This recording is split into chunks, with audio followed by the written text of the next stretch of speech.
The Cure for Death. Soon after Gisa Gotami got married, she gave birth to a son whom she loved dearly.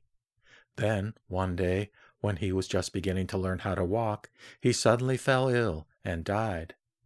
This left Gisa Gotami deeply grieved. Unable to accept her only son's death, she roamed the streets with him, held tightly in her arms, asking whomever she came across for some medicine that could cure her son and bring him back to life. Luckily, she came upon a kindly man who realized her plight and advised her to go see the Buddha. The Buddha alone, he told her, has the antidote to death. When the Buddha saw Gisa Gotami, he realized that she was too grief-stricken to listen to reason, and so he resorted to some skillful means to help her.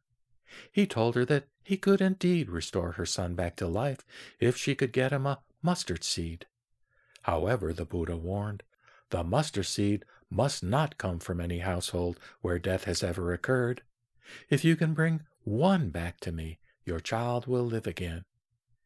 Gisa Gotami felt great relief and was overjoyed at the prospect of having her son once more playing at her side.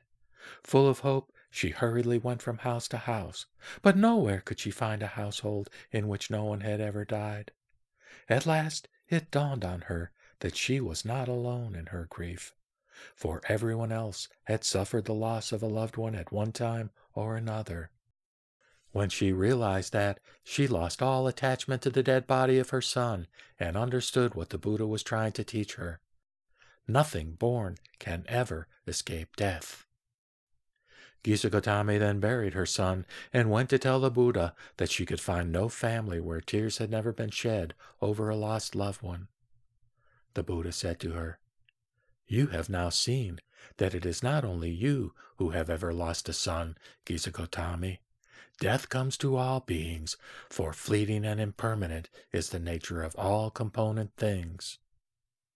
Gisa Gotami then became a nun and strove hard to eventually perceive the state of no death and no sorrow, which is the deathless state of Nibbana. Better it is to live one day comprehending the deathless than 100 years without ever comprehending the deathless.